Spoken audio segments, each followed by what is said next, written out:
I'm ready. Record. 1, 2. All right. We're recording. Good.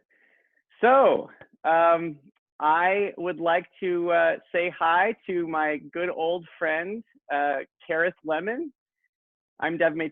This is Ready 1, 2, and I'm really excited for Kerith to be our first guest, I guess you could say. Thanks for having me. I'm excited to be the first. Yeah, no, it's just, the more I thought about it, the more I was like, wow, I landed the perfect first guest. For me, it was important to have someone that I've known, someone that I actually have had history with, so I could, be more casual in our conversation and just a little less, I didn't have to do quite as much research with you because we were side by side in the sport for so long. That's true. And I know that feeling. It's a good approach to take when you're directing or producing your own thing for the first time, to go with somebody that you know. Yes. And you would know about directing and producing, which we will get to, because I'm really excited about not only talking about your vaulting today, but also just what you've done with your life since vaulting. Because ultimately, isn't that what it's all about? That we vault and we have this experience and then eventually we blossom into something in our lives. I haven't figured that out, but but I'm very proud of you for having. Thank you. So anyway, I want to introduce Kerith to the vaulting community that doesn't necessarily know Kerith, because I know that those people do exist out there, and it's a shame because you had such a profound impact on the sport, and people to this day I find having learned from you without even knowing they have. Oh, thank you. That's so nice to hear. So Carrie, gosh, I've known of Carrie vaulting since I was a little kid, even when she was in like Timberline vaulting club over in Santa Cruz. And I remember you as a flyer. Mm-hmm. I remember you on the team in 1990 going to the first World Equestrian Games. Carrie's been vaulting for 17 years. I think it was about 83 you started to 2000. Yep. Okay. She basically was the person to beat, or the person who they didn't beat for so long. 9-time national champion, and that's amazing. But the fact that it was consecutive is almost hard to fathom, because I still can't even wrap my head around the idea that you would win nationals every year. It's because there's always bad luck. Like there's always something that goes wrong, and somehow that just didn't happen with nationals for you. So that's amazing. 1990 bronze medal as a flyer with Timberline's Team USA at the first WEG in Stockholm, as I mentioned. Silver individual female at 3 consecutive world championships, The Hague in 94, Capital in 96, Rome in 98. And then a bronze medal to cap it off in Mannheim in 2000, on the year that she retired. She's a member of the Hall of Fame for the United States Equestrian Federation. She earned that 3 or 4 times over.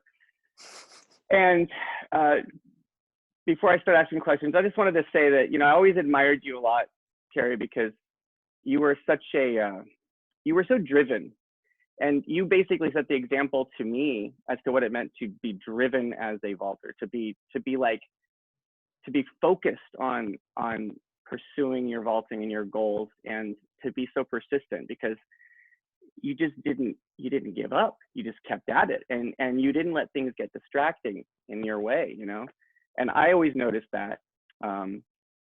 So there is also, in retrospect, I think back to your vaulting, and you were someone who always was trying to invent something new, trying to make something that was the Carrie thing.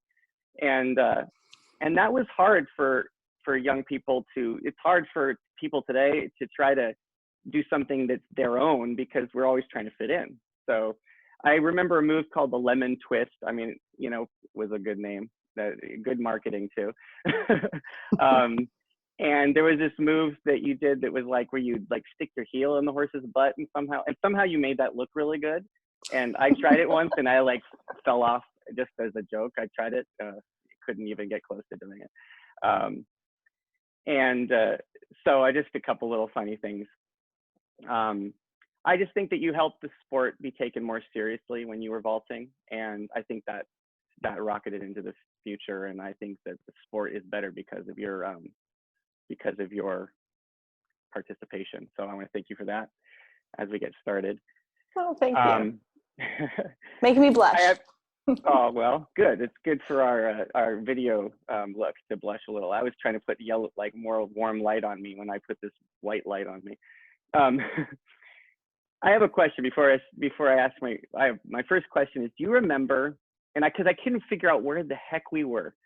It was in Europe. We were together traveling somehow, and we were on a roof in some city. I think it might have been Copenhagen. Why were we on a roof on a fancy hotel in Copenhagen? I can't even fathom to figure out what we were doing there. It's so funny that you would ask me this, because that's one of my favorite memories I have of you, and I was going to bring it up if you didn't. So that actually was the summer of '93. We had just finished the European Championship, and there were two other CVIs that we were going to go do, one in Denmark and one in Stockholm, I think, or we were just going to CVI Malmo. But it was the first time that I had ever traveled without my parents. My mom normally would go on all my trips with me. Mm-hmm. We were still in high school at that point, so it would make sense that we would have a chaperone of some sort. And my mom entrusted your parents to let me travel with you guys up to CVI Malmo. But then I feel like they didn't, there was a lot of time that you and I just ran off and did whatever we wanted. So that was my real first experience kind of traveling on my own. And we were in a fancy hotel because we were with your parents. And of course you like to climb things. And so you said, let's go see if we can get up on the roof, which we did.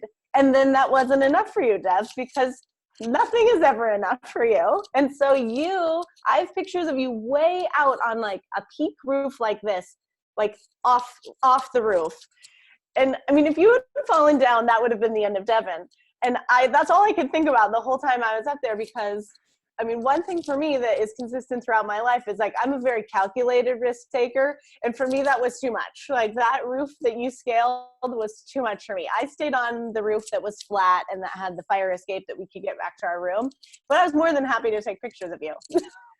I miss the days of reckless abandon like that. Oh man, now I'm a dad, and now it's I think about what could happen, not just how cool it could be to do it. Oh my goodness. Yeah, same. Now it all comes back. All my day saying that's not safe. Yeah. Well, that's all. Now you just brought it all back. Yeah, and it does sound sort of like something I would have done. But I don't. You know what? I respect the fact that you didn't fall me onto the top of the tip of the roof. Because bad things can happen, and that's probably why your career was so long. And you didn't have all the injuries that I had, because you probably were a little more calculating than I. So the elephant in the room, I just want to address it right away. Is this? But I don't want to make most of the interview about that, because that's all we hear about these days. Is this COVID-19 coronavirus thing? How are you guys doing? How are you coping with this? And what has changed the most for you? We are doing well. We're all healthy and safe. My husband and my 2.5-year-old son are all sheltering in place. I live in Washington, D.C. We are still sort of waiting as a city. They say that our peak is coming in the next couple of weeks. So I don't know that it's been as bad as it will get where we are. But I have plenty of friends that live in New York that are experiencing it right now. I lived in New York for 10 years. I lived in LA for 6 years, and as we know, California is being hit especially hard where you are, Devyn. So mostly we're trying to stay connected with friends and just check on people, make sure they're doing okay. The thing that's changed for me most is probably just staying put, because we moved to Washington, D.C. about 3 years ago because we wanted to live in a place that we loved the community. It wasn't about our work, because both my husband and I run our own businesses, so we can work from literally anywhere. I can honestly say I do no work here in DC. No, that's a lie. I have one client here in DC. But most of the time I'm traveling to a shoot location to direct a commercial or a film. And so right now all of those productions have ceased, and it's a lot of stay-at-home time. So I'm trying to figure out how to kind of balance that creative mind with the doldrums of being in a singular place all the time. You know, we're both people who are very active in, you know, just, we like to be busy with things, it sounds like.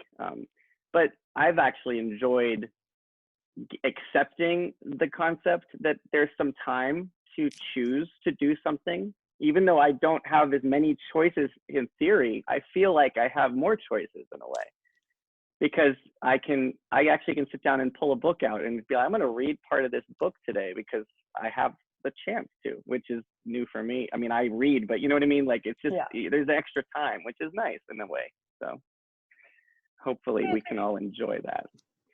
I always say that the more restrictions you have, the more it forces you to get creative. So I think if you had all the free time and you were allowed to go wherever you wanted, Devyn, you may not have sat down to do these kind of interviews. Exactly. That is a perfect example. Us into new directions. Yeah, that's right. Anything funny about just your reflection on this whole thing? Like, is there anything like silly or weird or? Silly or weird? No, I mean, I think that having a 2.5-year-old is definitely keeping me on my toes. He is very verbal and loves playing imaginary friends. So I think I've pressed myself forward in those ways. I'm getting very good at acting out Sesame Street. And he's a huge fan of Chitty Chitty Bang Bang, to the point where we might record and try to see if we can get Dick Van Dyke a video of him singing Chitty Chitty Bang Bang, because it's comical. So I've definitely had a lot of funny moments with him. He's told us a lot of interesting things that I've never learned them. So for sure the family time is one of those silver linings. And my husband and I are getting creative about scheduling our meetings and who takes what turn at which time. Yeah, well, that's perfect. You just actually segued me to my next question, which was about being a mom. I don't know you as a mom, so this is exciting. I mean, I've seen a few pictures here and there, but I mean, I can't think of anyone I'd be more excited to see being a mom than you, because you have so much to offer a child when it comes to history and a perspective on being an athlete and all that stuff. But what does it mean to be a mom for you? Is your son destined for greatness like you? Tell us about him. Well, his name is Holden, and he was born in December of 2017. He was 100% a surprise. My husband and I decided when we got married, we actually connected later in life. Mike and I grew up together. We went to the same middle school in Santa Cruz, and we sat diagonally across from each other in homeroom. And then I didn't see him for 20 years, and we ran into each other at Christmas Eve Mass 7 years ago now. And we exchanged numbers, and it took us about 4 months to actually catch up in person. And literally the rest is history. From that weekend that we hung out, we, I think, have only been apart on maybe a handful of weekends. At that time, he was living in Portland and I was in LA, so we were doing kind of long distance. And then we combined our lives in LA because I was working for the Oprah Winfrey Network, and he had a job that was more flexible about where he could live. And then when we both embarked on our own small businesses, we decided to kind of go on an adventure and decide where in the world we wanted to live. So we were in the process of living wherever the project was when we found out we were pregnant. We had just been in DC for 4 months because I had a contract with a client out here. And then we went back to LA because I had a project with MTV. And I went to like a first appointment with a doctor, and she was like, "Hi, nice to meet you. You're pregnant." So we decided when we met that if we got pregnant, that would be great. But if not, we would be more than happy to be us and travel the world and do other things. So, that's so cool. Yeah, we're super stoked to have Holden, and he's just such a bright life in our life. And he's the funniest toddler I've ever met. I've met a lot of kids in my life, and he just has this inherent knack for being silly and telling jokes. And even when he couldn't talk, he had like a very funny sense of timing. So like we was sitting amongst a group of adults, he would actually sit, sort of observe the conversation. And if everybody would laugh, he would laugh too. So, you know, maybe he's destined for greatness, but as a mom, I'm really trying to give him the space to try all the things, whether that's taking a dance class or hitting golf balls or baseballs with his dad. And, you know, we'll see what that brings. Will he ever try vaulting? Maybe. He actually really loves horses. He calls them neighs, and he gets very excited when he sees any horses. So I think that there will probably be an adventure to one of the nearby farms in Potomac, and we'll put him up on the horse and see what he does. But it won't be something that we force on him for sure. He'll have to ask. Okay. Well, that sounds he like has not seen any videos of me vaulting. Mike's afraid to show him a video because he already tries to vault on everything. He's a climber and is constantly in very precarious situations. So we're trying to keep his imagination to a minimum at the moment on what he can do standing on top of moving items. Yeah, no. Well, you gotta let him fall down and scrape a knee or play in the dirt and stuff. But we can't really. We're not as. Do you have access to a park or anything, or can you guys go out and do something outside, or are you really stuck in the house? Yeah, so we got him one of those balance bikes, which are those bikes without the pedals that they run with their feet. And we got him one of those a while back. And so he's gotten a lot of time and gotten really good on that bike. So we take him on bike rides every day. The parks are not open anymore here. They actually have National Guard right now keeping people out of them because everybody was still going. But there's a high school nearby that has a really big parking lot. And we also have a very big parking lot in our complex. So we usually take him out and let him ride around where there are no cars. And he's already mastered riding his bike off curbs and things. So who knows what'll be next for him. So did having a child at an older age than most people, does that somehow, what's that experience like? And has it changed who you are or how you live your life more than just the normal things? What does that mean to you? Well, I think that any woman that has a baby can't say that their life hasn't been changed. For me, it's really pushed me to make, I think, more thoughtful choices when I'm thinking about how I would like to spend my time. It's become way harder for me to, get outside and do exercise classes only because I just don't want to miss those moments with him. I think being an older mom, I know that we're pretty much just having this one. And so this one experience is the experience I'll have, and I want to make sure that I'm there for all of those moments. And I think it really has made me very proud of the career choices that I've made that have led me to have my own production company and be a commercial and film director, because I really can make my own choices if a project is worth my time or not. And I will definitely be asking you about your career, so don't worry about that. I'm excited to hear more about that. But before I get to the now, I do need to go and live in the past a little bit, because the vaulting community, they are going to want to know why. Some of them are going to want to know why do we want to know about this girl? So vaulting, I'm sure you don't do a lot of interviews about vaulting these days. Not anymore, no. Maybe. Yeah, there was a time. Just tell us the basics. How did you start, and why vaulting? Was it arbitrary chance, or was it an inevitable fate? Maybe a little of both. So when I grew up in Santa Cruz, California, which is not a very big horse town, and I really, really loved horses, as every 7-year-old girl probably does. I asked for one every year on my Christmas list. I constantly asked if I could take lessons or if we could have a pony in our backyard, and none of those things were possible.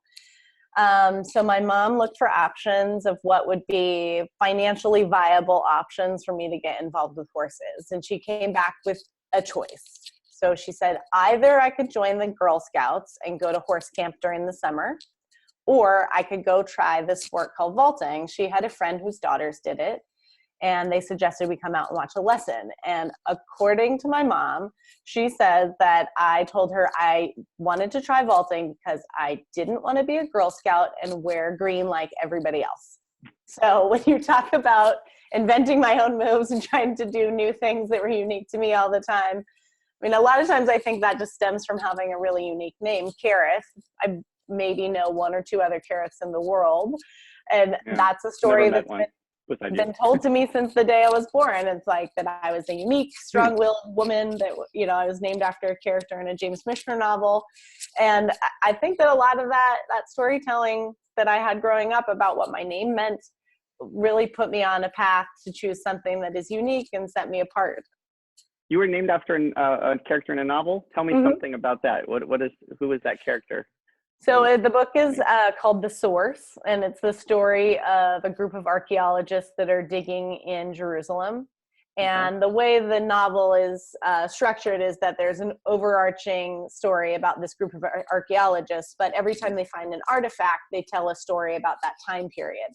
So Kerith was from 840 BC, and she was married to an engineer that was commissioned by the king to build an escape tunnel out of Jerusalem. And apparently her husband was very enamored with this job for the king. He was so proud he was working for the king. He dedicated everything to his job, and he absolutely neglected his wife. And according to my mom, and then I eventually read the novel, she wouldn't stand for that because she wasn't getting the attention or she wasn't getting the interaction that she wanted. And so she took matters into her own hands and ran off with a musician instead.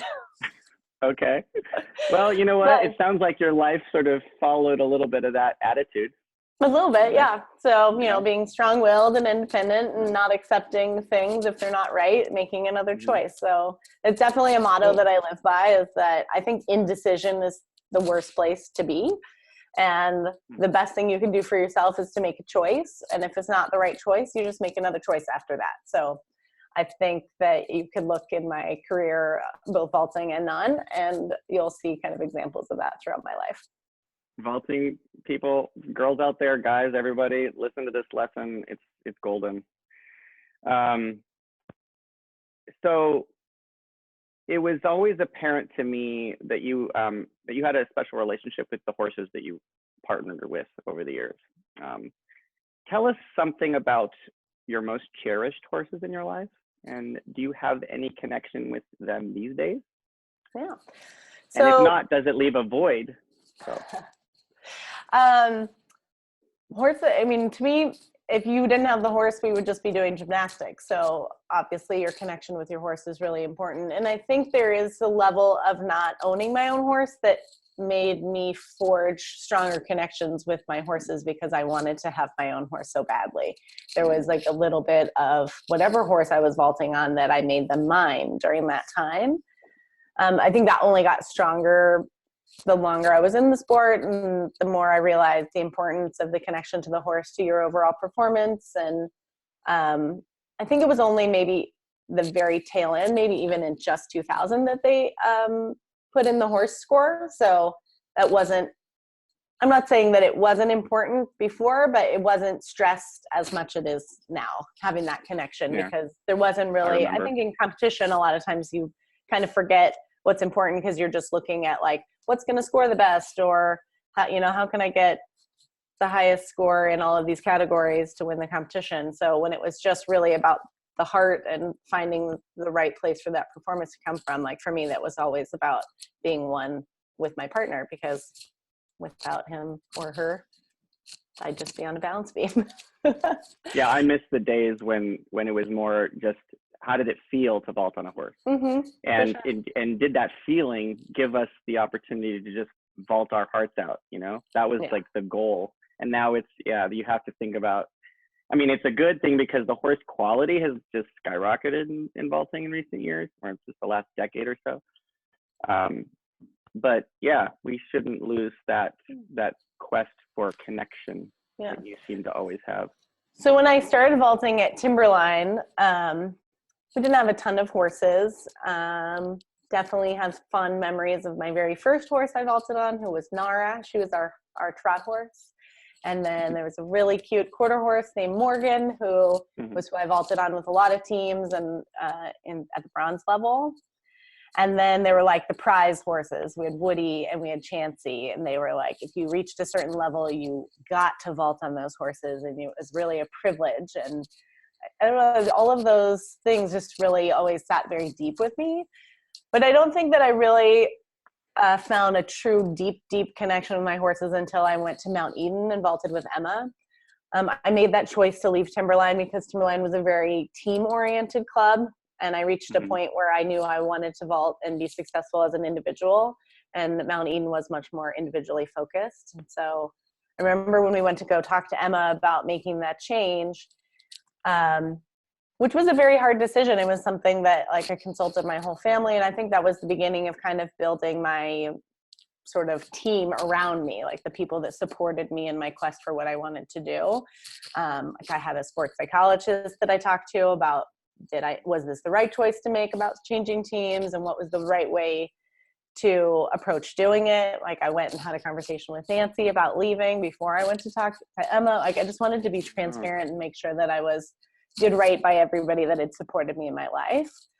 And when we went to talk to Emma, the thing she said to us right off the bat is, I don't have horses. Like I don't have good quality horses. And so you're gonna have to be willing to vault on whoever. And I think that was the best thing that could have ever been done for me as an athlete, because I did vault on whoever. Like I won the first 3 championships in the US on a little tiny horse named Mr. Tubbs, who had no tail. Tubbs. He was not beautiful. He had a remember. very steady, but not a great canter. If there was a horse score, I would have never won with him. But I mean, Emma made me vault on Mr. Tubbs plenty myself. Yeah. I know. I remember you coming to practices and you were like, where is this horse? He was like this. Yeah.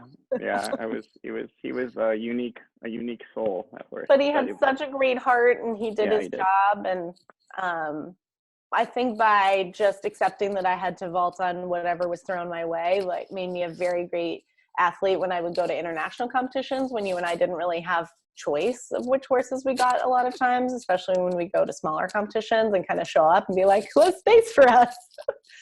Yeah. Which now I don't know if that happens as much. I feel like as the sport has progressed, which every sport needs to do, it has gotten a little bit more elitist, and it's about finding the right best horse because of that horse score. And I wonder if some of those kind of spontaneous connections that we used to make with people all around the world who are still our friends today, I wonder if some of that has gone away. You're just like covering all these different things I wanted to ask you about in your very well thought out answers. So you're doing half of my work for me here. The sport is changing, and I definitely want to have you reflect on that at some point. But I want to hear a little bit more about Timberline, and I want to know, I mean, you could probably talk for hours about this, but what was it like to work with Nancy Stevens Brown, or Nancy Stevens back then? Many don't know her anymore, but she was sort of an epic figure back in the early vaulting history in the United States, and fielded the first team to compete at the World Equestrian Games that you were a flyer on. And I don't know, I've heard stories. I'm just curious if there's anything that's interesting to tell about that. And then what it was like to then transition to Emma, which is, you can't think of a different style of coaching than Emma and Nancy. It's funny to look back and think on that, because often now in my career, I tell people that I'm really a product of my 2 parents. So my mom, for anybody that knows her, knows she is highly creative and a little bit of a hippie, and for sure passionate about life. And then my dad is like an ex-Marine who worked in marketing and is very structured and very linear. And so I always tell people that I'm a highly organized creative person, like the exact midpoint between the 2 of them. And I kind of feel the same about working with Nancy and Emma. I think that my career is a product of having started with Nancy. I mean, who knows what would have happened if I started with Emma? We can always ask those questions too. But Nancy was a real drill sergeant in the best way. She loved each and every one of us at her club with her whole heart. She is a huge heart, but she also was a very dedicated and driven and competitive person herself. So she really did a great job, and sometimes not so great job, of setting up competition amongst team members that really helped push everybody forward. That wasn't always the easiest to understand and deal with when you're a young person. But when I was, I must have been 10 or 11 maybe. And she would let us all, like her focus was always team. And so you had to be on a team in order to vault individual. And she let everybody vault individually all throughout the year at all the smaller competitions, but you had to be in like the top 3 or 5. I think she only did top 3 for each of the divisions to vault individually at nationals in addition to team, because it was a stress on the horses to carry so many individuals, and we didn't have that many horses, and her focus was team. So when I was a bronze vaulter and I was on, I think the B team that year, it was the nationals in Sacramento at the fairgrounds, the first one, because there were two. I was doing really well at the bronze level individually all year long, but I wasn't the top 3. And I was trying really hard to master this backbend move that I wanted to do. And it was like really hard to do. And I think the last deciding competition was Father's Fest at Timberline. And I had a horrible go and I did not do well. And so I really didn't, qualify, quote unquote, to go to nationals as an individual.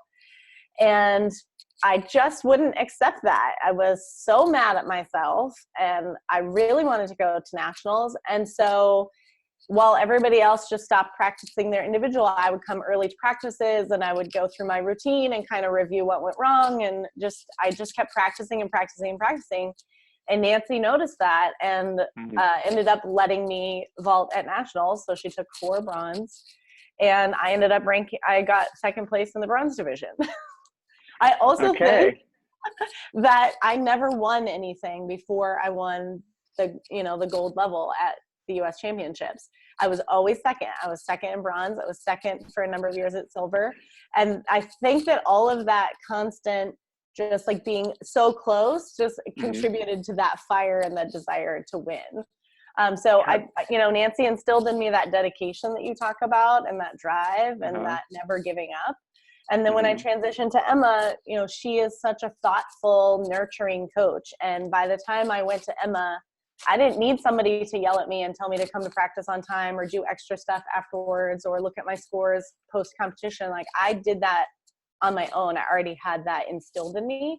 What I needed was somebody to nurture me and help me grow the more artistic side of me and give me the space to play creatively and push me on kind of music and hone my skills mentally. Like Emma did so much visualization with us and really encouraged us to do meditation and look at what path we were on, look at our goals more as a journey as opposed to a destination. So each competition wasn't about winning the top prize. It was about the experience and getting there. And that, I take both of those sides with me and apply that to pretty much any job that I'm doing outside of vaulting and as a parent too. Yeah, no, and I think it's, we are the product of the influences we have in our life in so many ways. And you are very lucky to have such strong women in your life at that age and with such different approaches. And I feel like you really did channel those 2 coaches into your career as a vaulter and apparently into your current career. And I swear I did not give her all the questions beforehand, but you seem to be doing them without me even asking them. The next question was, what was your first triumph? And you described that, which was basically, and this is really important for people to hear, that your first triumph was actually failure to reach a goal. And I try to teach this, and it's hard to teach, but the idea that, failing to reach something is more important in so many ways than actually reaching it, because then it gives us that desire. And that's something that you just always had. You had all this desire, and it was seeping out of your pores all the time. You were just like, get out of my way, people. I'm going that way. And I mean, I'm sure there's a lot of Nancy in that.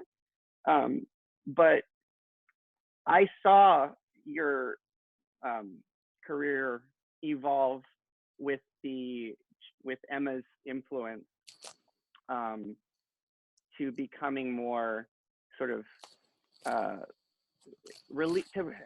to have some sort of a release and sort of like a surrender, and to letting things happen and to going with the flow. And I mean, these are terms that I probably learned from Emma, because Emma, by the way, some people don't know, Emma was also my coach for many years.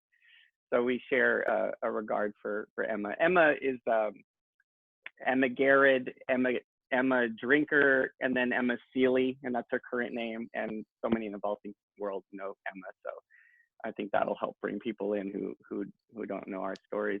But I was going to then ask you a little bit more about that relationship.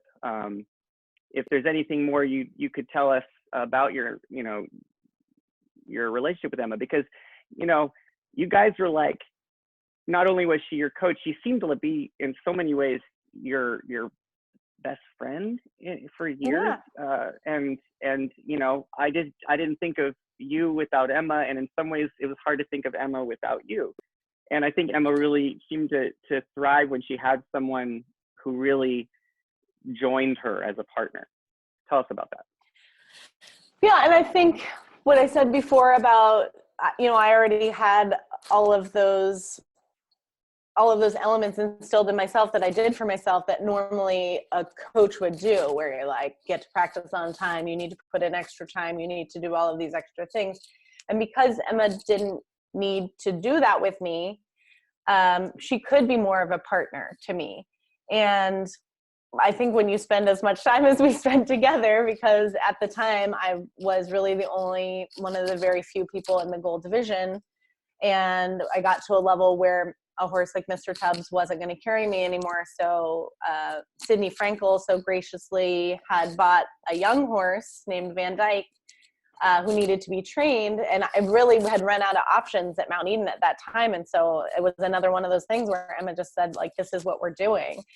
We need to train this horse, and this will be the horse that you can then compete on. And, of all of the horses, I probably have the strongest bond with Van Dyke, just because I was the first vaulter to ever have sat on him. I went through all of the ups and downs you go through with a horse. The first year we vaulted on him, he was only 6. So I don't even think he was allowed to go to the nationals that year. So I still had to, even though I'd vaulted all year on him, I still had to compete on like Mr. Tubbs, like some odd combination of horses that was like whoever was available at nationals. And again, every time one of these challenges came, Emma was really encouraging me, again, to develop the mental mindset of an athlete, to just take obstacles as they came. Every experience she told me to look at as a learning experience. And it got to the point where towards the end of my career, when, things would go all awry. There's some stronger words I could use about some experiences I have. And I literally would just be crumpled crying at the end of the competition and being like, I don't want to learn anymore. Like, I'm done learning. When can I be done learning? Can't it just like go my way this one time? I could just hear Emma come up to you and be like, honey, we're never done learning. And put her hand on your back and tell you something that's like the Dalai Lama would say. Yeah. Yeah. One of my favorite competitions, as an individual, as I got to that level of going to international competitions on the regular every year, was over Easter weekend. I say this because we just had Easter, and I can't help but think of it even now that I don't vault, but every Easter we spent it in France in a little town named Saumur, and they did a competition without fail every Easter weekend. We always knew, we never had to wonder what was going to be on the calendar, what was going to be the date. They kept that same date every year, and it was such a beautiful, special place to vault. There was such a supportive crowd there. The organizing committee loved vaulting so much and made it so special for us. It was one of the best sponsored competitions, and we came home with so much swag every year. Saumur was the place to be. I have some great memories of Saumur. Yeah. And again, of all, I went there every year from probably 93 until 2000, except for maybe 1 year. And I only won that competition once. Almost always I was second or third or fifth. It was the first competition of the year, so we were always trying out new things. And, I had so many wacky horse stories at that one. Sometimes I would borrow a German horse, and other times Emma and I would just show up in France and be like, what horse is available? Anyone have a horse? Yeah, I think they changed the SCI rules because of me. I mean, I'd be proud of that. But I showed up to a competition in Houghton once, and I literally wasn't signed up for the competition. I was just tooling around Europe, and I just showed up and I just talked to people and said, I want to vault here. Can I vault? And I can't remember who it was, some German, woman lent me. I'm sure I'm going to get in trouble because I can't remember who this person was, but they lent me their horse and I won the competition. And it was like, I think I made some people mad. Yeah, maybe. Anyway, that. Here we are. Yeah, but Samir, for me, was one of my favorite and most special events. And so, as you mentioned, I retired in 2000, but after the competition, after the end of the competition season in 99, Emma actually asked me when I thought I might be done. And it was at that moment that I knew that I was nearing the end, but there was no way that I could just, after the competition season, be like, okay, that's it. I'm not going to do another one, because I sort of needed to make my peace with it before the ending happened. So I said that 2000 would be my last competition year. And then I was going to retire. I needed to finish college, and I knew I wanted to move on to other things. But I went into that year knowing that I needed to leave everything on the floor. Like, I couldn't have any stone unturned that I didn't try. I knew that I wanted to vault on Van Dyke at the World Championships. So we figured out with Sydney Frankel how we can make that happen. And so everything that I went into that year was my last. And so when I went to Samir that year, I was like, it's my last time at Samir. I wanted to have a really amazing memory. And it was like my worst competition of my life. Like, nothing worked. Wow. That was the year that they invented, was it Christoph Lensing that did the crooked hand? Well, no, Christoph invented the flat top. Right, handle, it was that and one. And then Lasse curved it. I have a funny story about that. When I interview Lasse, I'm going to talk to Lasse about this, but there's a story about this crooked handle thing. And really? Anyway, but so yes. It was the Christoph. It was the first non-round handle surcingle. Oh, okay. I used the old surcingle that was the really big round handle. Circle and then like kind of bumpy, and it was hard. Your handles were always these bumpy, hard circle handles. Yes, but I love them, and they fit me perfectly, and I knew how to do I feel every like move. the only human who loves those handles. But that's like, that made the lemon twist possible, and that made the thing hanging off the butt, which we called the boat lady, possible. Are you sure that the only reason that you like those handles is you knew that no one else liked them, so you always would get your practices by yourself?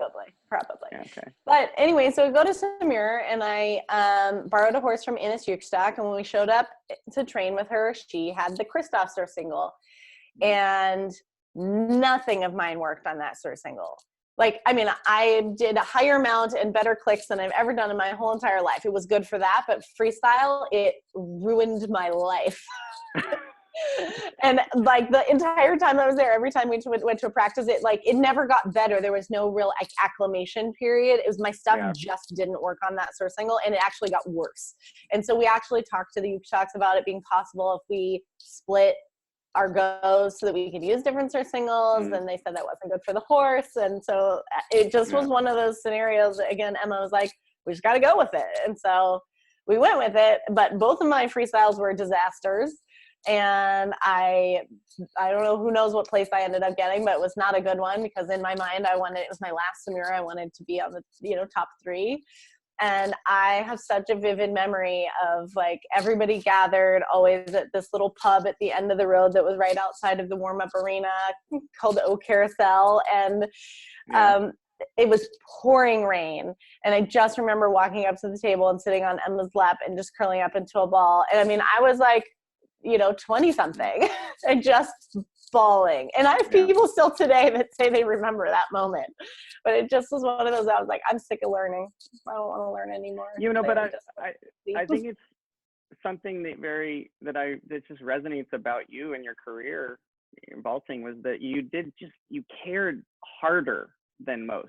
I mean, we all care, but I remember seeing you in misery sometimes. Like, I mean, I remember you sing On Top of the World, but then I would remember seeing you sometimes just so miserable about something that had happened, and you were just like, you were so upset that it didn't work out. And I mean, be honest, if it wasn't for that feeling, would you have tried so hard and trained so hard to get, have that turnaround the next season? I don't think so. No, I don't think so. I mean, it's definitely part of the process, and it made me who I am. And I think I still feel the same about, there's a lot of things in life. Like, I care really deeply about the stuff that I do. And it comes from that, just whatever I have in me, the drive to make things happen as best possible.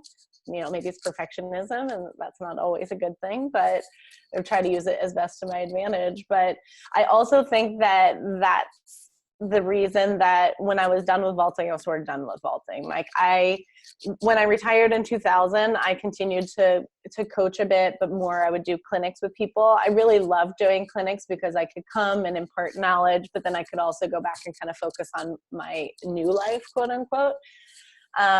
I'm really just 100% kind of person, and I wanted to experience other things outside of vaulting, and it wasn't possible for me. So in 2010 is I think the last time I really did clinics, and that's around the time that I made the decision that I wanted to be a creative producer and then ultimately a director of film and commercials. And I need to be able to dedicate everything I do towards that thing that I'm trying to go for, and it's really hard for me to split my focus. And maybe that's a flaw, but it's me. Yeah. Well, you know, when you stopped vaulting, it was a loss for the vaulting community. I mean, I remember feeling like, why? Don't stop, just take a break. And well, clearly that's kind of how I always approached it. But it makes sense now because you were all in so much. You know, I almost feel like you even, you know, avoided. You tell me if I'm wrong, but you didn't. Your social life wasn't exactly traditional for a teenager. No. Or a young adult. You kind of just were all in with vaulting, and did you just sort of feel like you missed out on something through those years because of vaulting? I don't feel like is that what made you want to stop? No, I mean, I think when you're second in the world for 3 world championships in a row, like there sort of comes a time where you have to stop trying. You know, my last year I got to vault on Van Dyke, and there were, you know, I had a pretty big bobble in one of my first rounds of the world championships, but also there was like a pretty serious political situation that was happening amongst judging at the time. And that all impacted how we both did that year in that final world championships. And so, like I said, like I knew that I needed to make my peace with the sport that I love so much before I moved on to something else. And I feel like I put my best foot forward. I mean, to me, my ultimate competition was the very last United States Championships in Santa Barbara in 2000. I mean, obviously the World Championships didn't go the way that I wanted, but like I had very little practice because Van Dyke had gone to Europe and then came home. They wanted a really big rest period for him. And there was like a moment when maybe he wasn't even going to go to Santa Barbara, and that just broke my heart. And so they said that he could go to Santa Barbara, but like I really didn't get any practice time. And I turned in 4 nearly flawless, you know, rounds at that competition. And when I think back to my career, like that's my memory. Like it feels like floating on air when I think about those 4 rounds. It was like, didn't matter about the scores. It didn't matter about anything else that was happening. It just was like Emma, me, and the horse. Yeah, I remember that. It was you did go out with a good. You went out with a strong way. You went out. I didn't even warm up before my last freestyle. We actually lost Van Dyke for a minute. The best go. Oh, really? You lost Van Dyke? Yeah, well, Jessica Ballinger took him for a walk and like lost track of time and like almost didn't come back. Like literally Van Dyke's warm up was Emma trotting him from about 2 blocks away straight into the competition arena. We stopped reins on and then we just ran in. And I vaulted. Sometimes the best goes are the ones you don't do all the formula right, you know? Sometimes we get it, we do something too right and then you've almost jinxed yourself, you know? You got to be like, well, here goes nothing. Yeah. And I could just hear Emma saying that. So about your medals, these are the questions, these are the things I probably would have never trusted to ask you back in the day because you were too in it, but now I can ask you. Yeah. Your medals were all real triumphs. They were triumphs for American vaulting, every single one of them. But yeah, basically everyone knew, I have questions written, but I want to ask in my own way. Everyone knew that you could be a world champion, okay? It was obvious you were one of those girls that were like the best. And all of us who've had medals or been on podiums, we know that every competition, it's a whole combination of luck, preparation, you know, randomness of the weather. There's so many factors that go into it.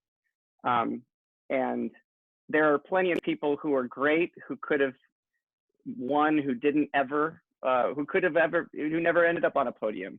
And there's some people, and I include myself on this, who ended up with a, sort of a dream result, but that was also random. And I'm just fortunate that the stars aligned. What does the word silver mean to you? And what does the word gold mean to you? And has that changed over the years? How much of that was a motivator, and how hard was that? Because, you know, you basically were right at the edge of getting a gold medal so many times. And yeah, tell me about that. So it's funny, I literally just said this to somebody the other day, but I think that the quote that just sums it up best for me is that age-old quote from Top Gun, that there are no points for second place. Which is like, you know, obviously the first time I won silver, that was completely unexpected. The goals that Emma and I had put in place, like we always broke goals down by sort of steps. So like first goal was always to make the top 12, which is, you know, to making it into the second round. The next goal was to make top 6, top 3, and then of course the top podium.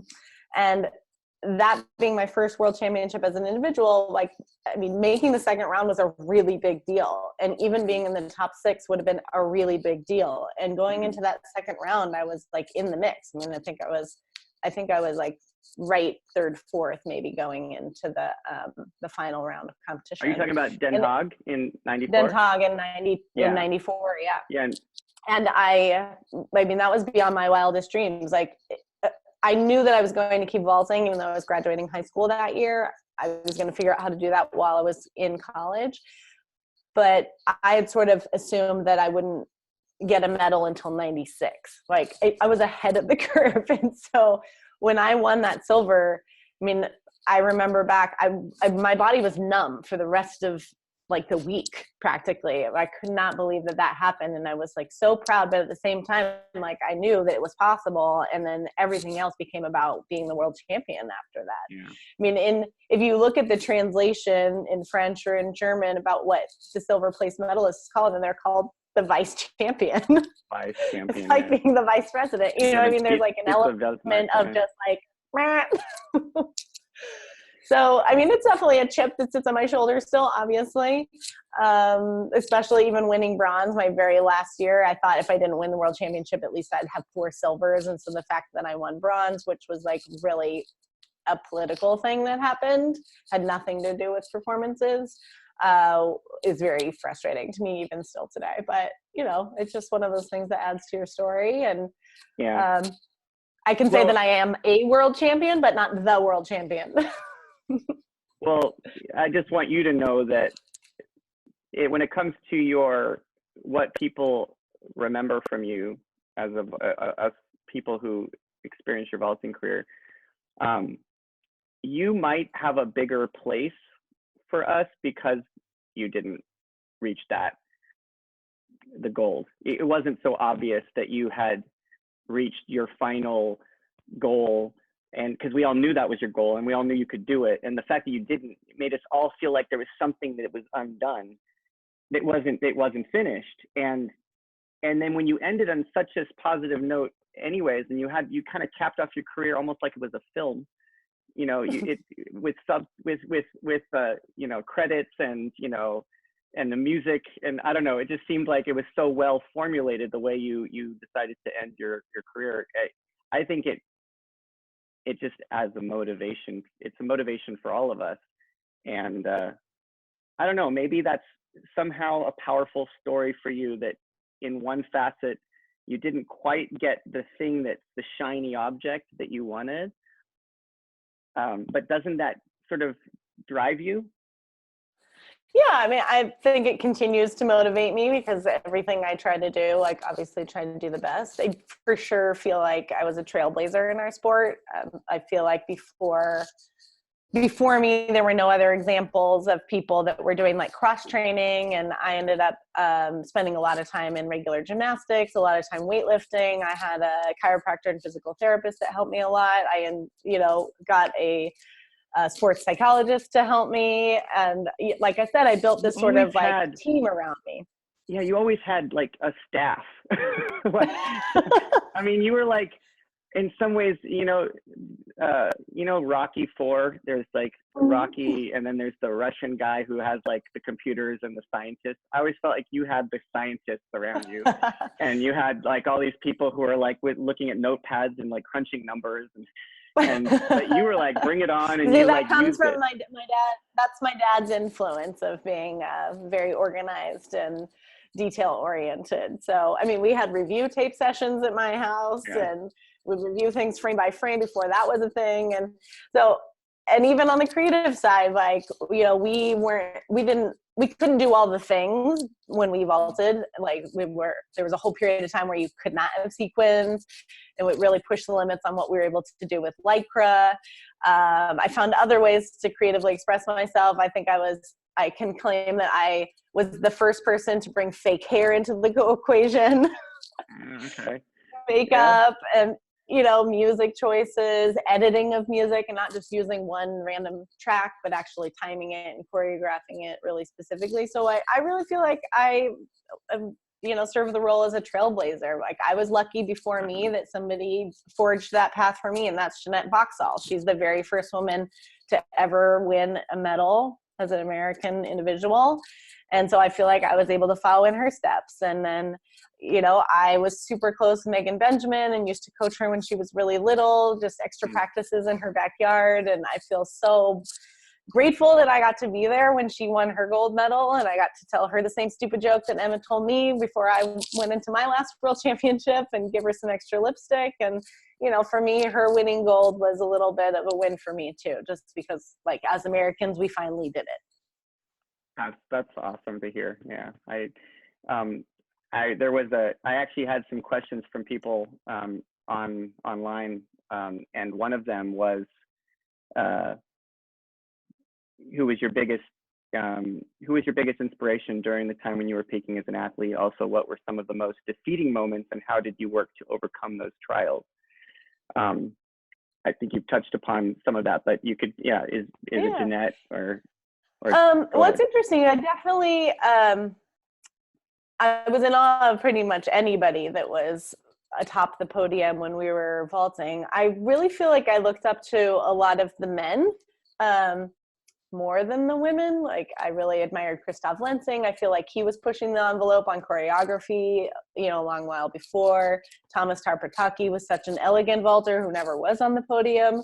And I found a lot of my inspiration from outside of our sport. And I think that goes back to me, again, trying to find things that were new and different. So, like, I was obsessed with all the ice skaters and the way they were able to choreograph their routines and bring fluidity to something that used to be very gymnastic, when they started kind of pushing the limits on music choices and things. And gymnasts, I watched the Olympics obsessively. I also did diving when I was in high school, and ran a little track and field. And I just tried to pull inspiration from a lot of different places. And that really came into play for me later in my career when I started training with the French, because they also had sort of a team, as you call it, around them. I mean, that was better supported for them because it was funded by their state and their government. But I had to build my own. But I really, like you said, I put everything into it, and I treated it as if it was a job of mine and that I was a professional athlete, and you can only sustain that for so long. So I, think that I did everything I possibly wanted to do with the sport, and then that's allowed me to go on and explore other areas of life. That was a question by Kylan James Cooper, by the way. I want to let people know that I'm listening to their questions. So when you talked about your training, and you talked about how hard you worked, how much you put into, exercise routines and all that stuff, I want to ask you a question, and it's about body image. And how did body image pertain, how did that affect your athletic career? You were always such a positive role model for so many girls to feel empowered. And so what message do you have for vaulters out there who struggle with their image? And how does that sort of tie into how you work today in your new career? Body image is obviously a sensitive subject. I feel really lucky that I did have such a supportive group of people around me. I definitely had moments where there were outside voices that told me I should be thinner and have smaller boobs. And that for sure played into maybe some costume choices. I remember I sort of developed, and I didn't even know that it had happened, as it happens for us all. And I used to wear like a scoop neck leotard. And I remember a judge telling me not so gracefully that basically my boobs were too big to wear something like that. And if you look, every costume choice after that was high necked. So I think it's one of those things about having the right support team around you to encourage you to make choices that you can control. I think because I was doing so much of the work myself and the homework myself and educating myself outside of just my sport, I realized that in order to be able to do the things I wanted my body to do, I needed to fuel it appropriately with protein and good leafy greens and things. And I was a more muscular vaulter, and I just was never going to be skinny. So I think I just accepted that. And that was also something that Emma did really well, was helping me realize that I needed to just work with what I'd been given. And so for young women that are challenged by that, I mean, I can only say that I think that our world is getting a bit better, that we're seeing more types of body images in the media that I think can help. There was definitely a period of time where we only saw skinny girls, but if you are having challenges with your own body image, find somebody that you trust and say it out loud, and find that person that you can talk to about what you're feeling, as it's most important to get it out of your head. I think the more you kind of hole up with those thoughts yourself, the more destructive they can be. So I just hope for everybody that they have somebody that they can confide in. Thank you for sharing that. Yeah, I think that's an important thing. I think that, I travel a lot, and I notice the pressures that are being put on, not just girls, guys too, to perform, to out image everyone. Everyone needs to be the more perfect version of what a vaulter is supposed to be. And you were an amazing athlete, but you worked hard for it, and it didn't seem like it came easy to you. I actually tell this to people when I talk about work ethic. I try to talk to, as a clinician, about what is it going to make you, great, or what's going to make you the best you can be.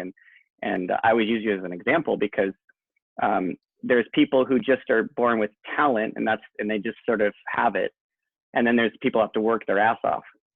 And that was me. You had plenty of talent, but you had to work to be great.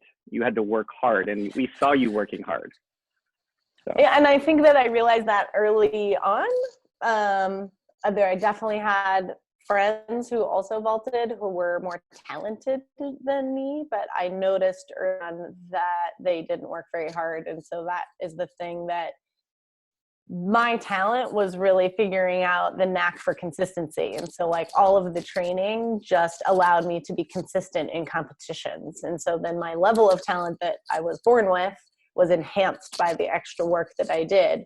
And so I sort of approached every workout and every vaulting lesson and every that was contributing to the sport as I almost did it. There came a point where it was maybe not healthy, but I just like started to think almost out of fear. Like, I don't do this one workout, I'm going to lose. Or like, I don't do this one workout, then I'm not consistent in the next competition. So it got to the point towards the end of my career where I would get benched by Emma, and she would like make me go home and not work out. I wouldn't be allowed to work out for several days and things, because there is such a thing as overtraining. And I probably erred always on that side too. And again, it's that dedication and drive, and anything that's left unchecked is never a good thing. So, everybody sort of has their own little demons, and that was probably mine, is like wanting to put in so much extra time to ensure that I would be at my best almost to my demise. So sometimes less really is more.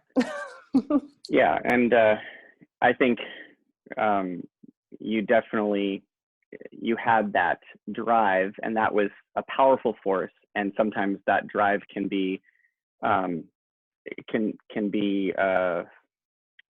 too much for our own personal health. So it's good that you had Emma to help keep you in check there. And I know other other girls out there have struggled with the same thing. So I hope that they see how empowered you are as a woman, and how much you bring to as a leader, just as an example. So I actually want to kind of I want to jump a little bit to your current career and what you're doing today. It seems so empowering and exciting what you do. You're a producer. You've directed films. You've you work for the OWN network. I think you still are involved with OWN, or are you not? Now I have my own production company, so I just direct commercials and films now. Tell us a little bit about what you're doing, what you have, what you're proud of. I don't know a lot. I did go onto your website and I watched some of the videos. I was blown away by the Maya Angelou video that you did. That was so cool. I just loved it. I mean, I can't think of anyone cooler to have had any association with than Maya Angelou. So anyway, just tell us about what you're doing and what your goals are. Yeah, now I'm a commercial and film director, and I own my own production company, Kerith Lemon Productions, and I mostly work with brands and advertisers to help them produce and direct commercials.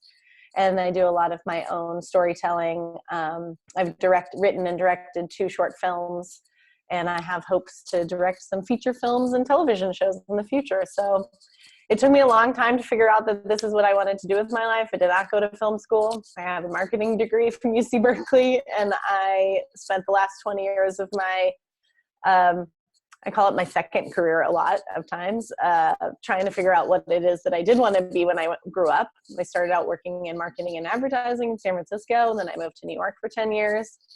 I worked for Viacom, for companies like CBS Radio and MTV and Nickelodeon and MTV Games. Working with our advertisers, trying to integrate them into different series and stuff.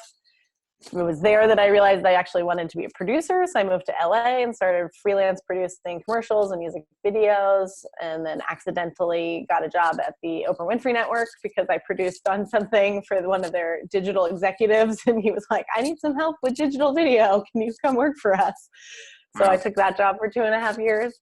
And it was there that I had the chance to direct over 1,000 videos for Oprah. And I realized that I was meant to be a director. And to me, it really is sort of the culmination of everything I learned in vaulting. I mean, more often than not, I cite lessons that I've learned from our sport as what influences me in my day-to-day job now, more than any degree that I ever got at a university. Wow. Gosh. Did you ever meet Oprah? Just curious. I did meet Oprah when I was developing a web series for her. I had to pitch her our big idea in order to get the green light to actually put it live. And in that meeting, I got introduced as Karen, which you'll know is my mom's name.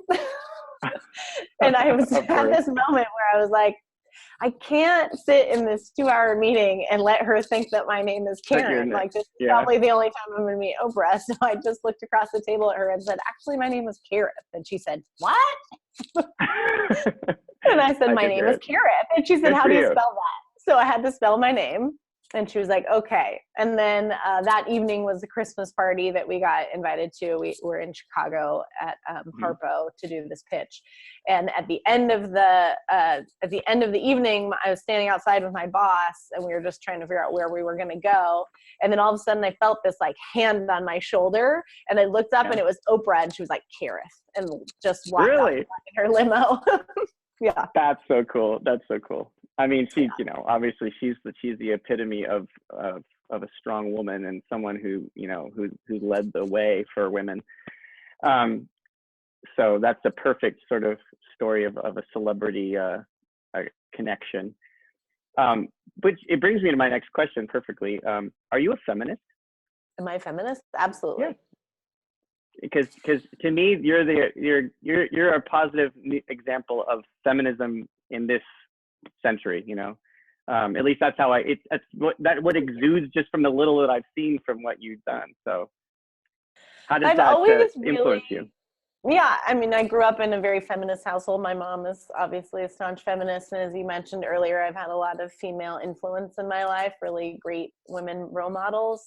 Everybody from Megan Benjamin's mom, Sherry Benjamin, who gave me my very first job at a PR firm, through all of my different bosses that I've had over the years. A lot were women that were empowered. So I am a believer of if you can see it, you can be it.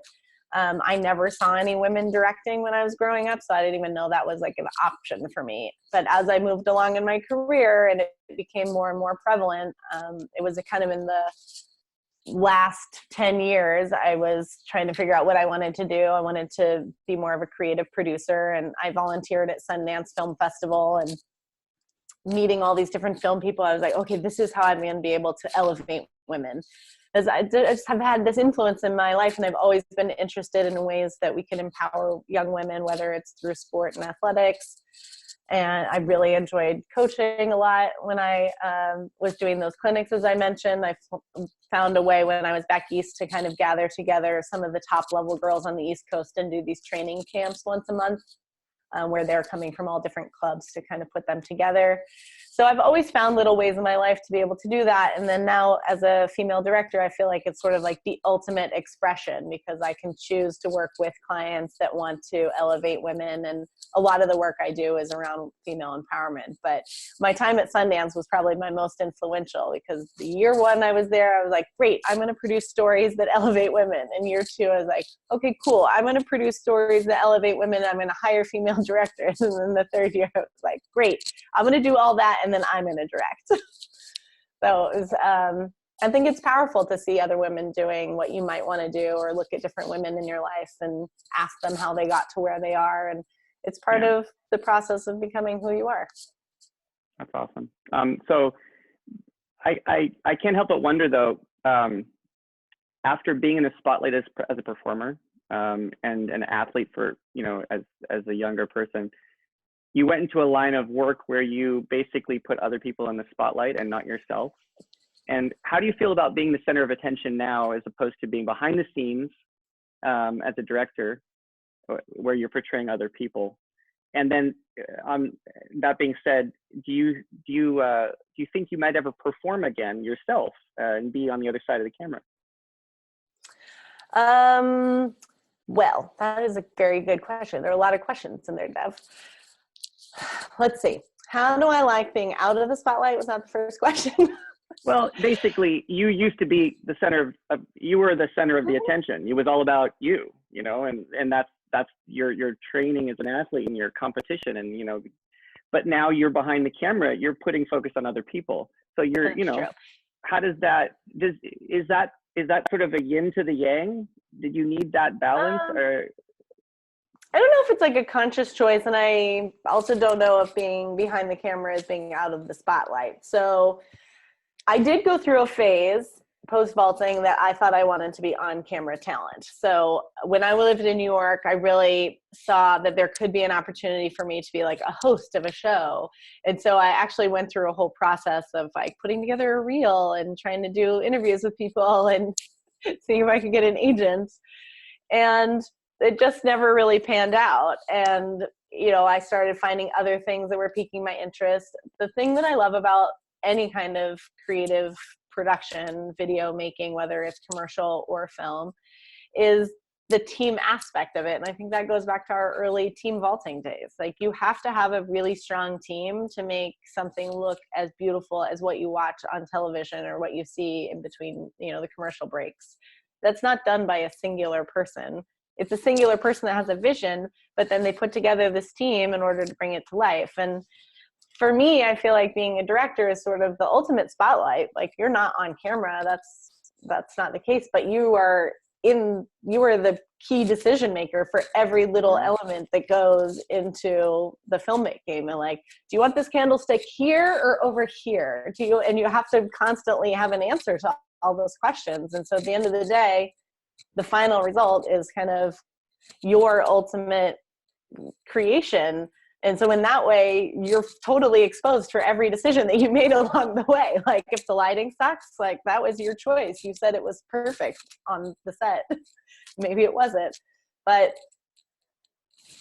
I love it. Well, And no, I will never be in front of the camera, except for maybe doing an interview like this. But I really hate watching and listening to myself. So I probably won't even watch okay. this interview. But Oh no, you look amazing. And you know what? I totally I like the idea that being behind the spotlight means you are the spotlight. And that's really powerful. That means you got some rays in you and you got to like, you have something to shine. And it's not just, you know, maybe when we're younger, it's about sort of showing off what we can do. Look, I can do this, I can do that. But when you're actually the one shining a light, you're kind of, yeah, you're I mean, I sort of, powerful. like at the end of my days when I'm directing, I am more exhausted than if I had been doing the acting myself, because I feel like it's kind of the same feeling I would get when I was coaching somebody else, and why I didn't really love to coach as much as I used to love to vault. Like for me, that was too close, because I used to vault and now I'm trying to coach somebody else into it. And you're sort of like doing, I mean, we all see those coaches standing on the sidelines, right? That are like vaulting along with their students. I was Yeah, I definitely can't stay probably one still. of those people. Trying And to it just was lunge. like, I didn't get that same sensation. But because I never acted before, like I can use my skills of what I learned about when I used to vault or when I used to coach people into good performances. And I use those same types of techniques in talking to my actors and in talking to my lighting people and in talking to my, you know, camera assistants. It's like an energy that you have to bring to the set to motivate everybody else to do this thing, because making any kind of video production happen is like climbing a mountain. I mean, the odds are against you that like the performances aren't going to be good, that the light's not going to be good, that the weather's not going to be good. There's so many things that Yeah. could go wrong. And to me, that's all about, it's so similar to what we used to deal with as It sounds like vaulters. vaulting. Exactly. It Right? sounds like vaulting. You know, I owe my gold medal in Rome partly due to the bad, I mean, I don't know. It could be partly because the weather was so bad. And The right when weather was so the bad. weather kind of cleared up a little, right at the moment I vaulted. So like it was I know. downpouring. And then all of a sudden it kind of was a little less downpouring. And I got to vault. And then it downpoured again. So you know what? You got to take wins and losses with a grain of salt. Exactly. So I have a few more. I don't want to keep you the rest of the day. You know, you have a kid and you probably need to give him attention, but I do have some questions from the community. Okay. Krista Mack, you might remember her as Krista Poppenberg. Mm-hmm. She asked, I'm curious what Carrie misses the most about vaulting. I miss my friends. I mean, honestly, that's what I miss the most. I also miss practicing. At the end of my career, that was my favorite, just being with Van Dyke and Emma. And the thing I loved to practice most was compulsories. Like, it was so strange because beginning of my career, I hated the compulsories. And at the end of my career, my compulsories were my favorite because I knew exactly what the judge wanted to see. I knew exactly what you needed to do to get a 10. And it became like sort of formulaic. But I just love the repetition of practice. But most of all, I miss my friends around the world. And thankfully, with technology and social media, I've been able to stay in touch. And I volunteer now and again at different competitions, like this last World Championships, because it was here in the States. I just kind of showed up and didn't tell anybody I was coming. And I got to bunk with my bestie Britta, and I got to see Cynthia. And I talk a lot to Thomas Tarpataki still. And I visit with Davey every time we go to France. I haven't seen Tati forever. Oh, okay. Yeah. Yeah. Well, Cynthia Danvers, I don't know if she has a new name, but anyway, Cynthia wrote on the feed, she was like, Carrie's my favorite vaulting person, friend of all time. And that brings me to the whole question is, you know, well, you traveled the world from vaulting, and yeah, what did it mean to you to meet so many people from around the world? I mean, I'm sure that affected your life and just how you see things. Well, I feel really lucky. I tell people that all the time. I feel like vaulting gave me a real global view from a really young age. I remember getting schooled in a German bar when I was like 16 about how Americans don't know anything about global politics. And so it forced me to really pay more attention. I just think it makes me a better citizen of life, to be more empathetic and understanding. And you know, ultimately that translated into the work that I do when I interview other people. I feel like I'm able to have more empathy and help raise up their stories that need to be told too. And like you said, use my light to shine some light on their story.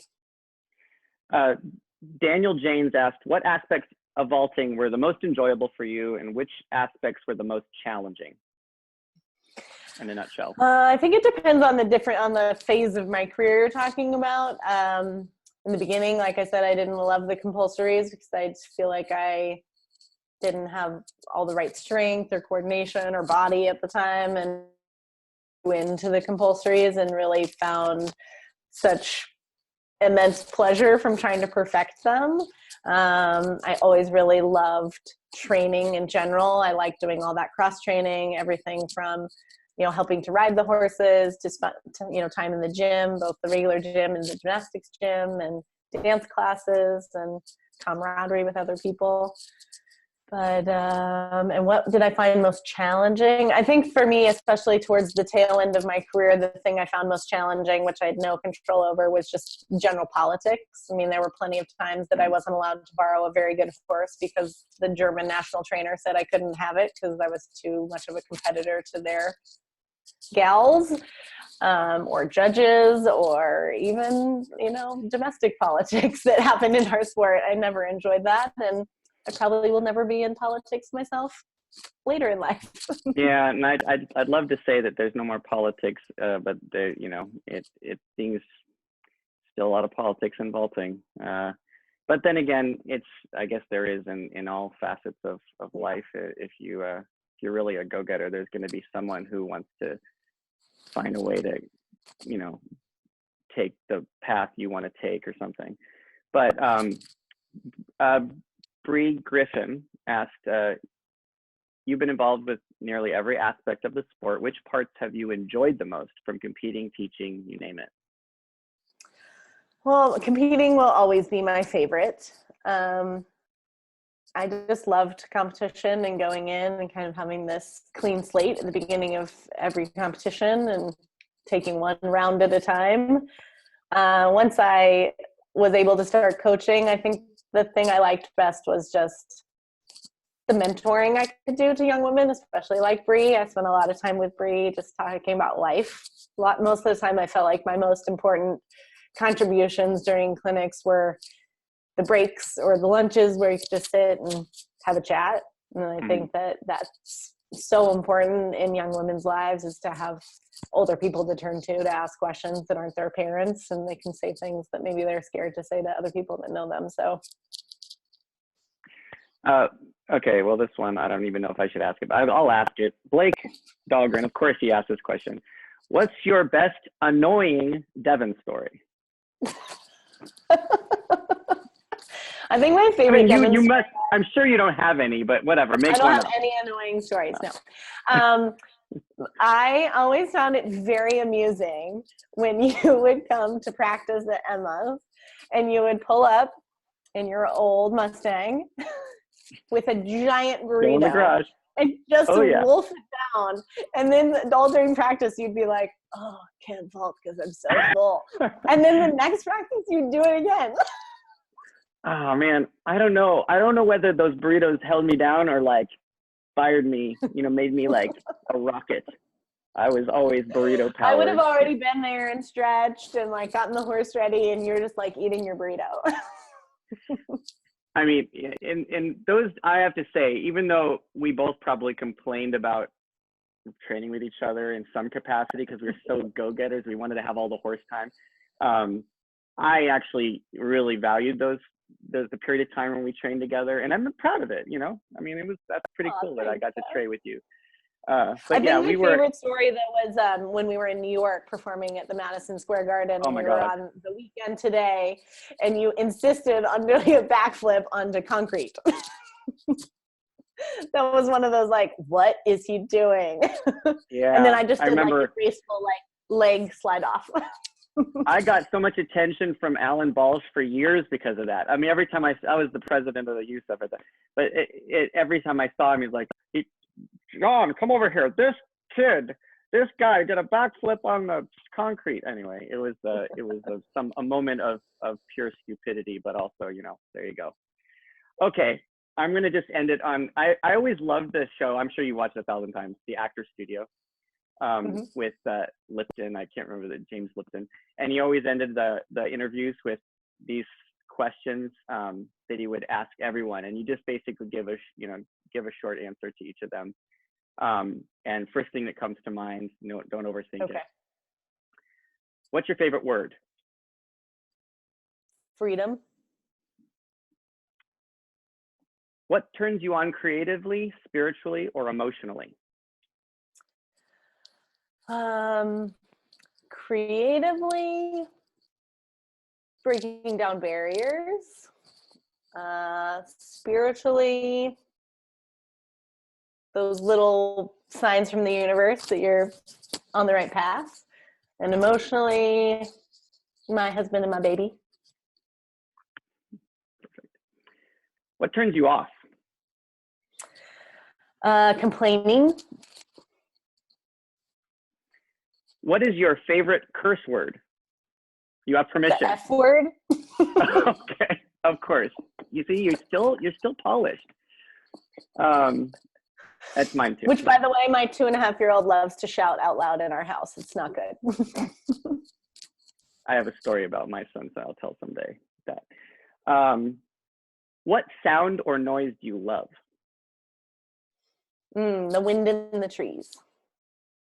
What sound or noise do you hate? There's a lot of things that sound like nails on chalkboard to me, like bad audio in a movie. Feedback. What profession other than your own would you like to attempt? Would I like to attempt? Sure. Gosh, I feel like I've gotten to do a lot already, so I've kind of attempted them all. But I would like to be a pop star, like like a Lady Gaga type. I'm sure that's in your future. What profession would you not like to do? I don't think I would be a very good food processor. God, yes. We don't want to know what's in the sausage. Okay, and the final question. If heaven exists, what would you like to hear God say when you arrive at the pearly gates? You did it all. I want to thank you very much, Carrie, for being my test person with the interview, ready one too. I couldn't be more honored to have you be the first one. So I just want to thank you very much. You're an inspiration to the vaulting community. We miss you. And I hope you have it in you to come show your face a little more in the future. I think we need people like you in our sport. So I implore you to come say hi a little more often and just give us some of the influence that you gave us before. Thanks, Dev. Thanks for having me. This is super fun. Thank you. All right, we'll keep in touch. Bye. Bye.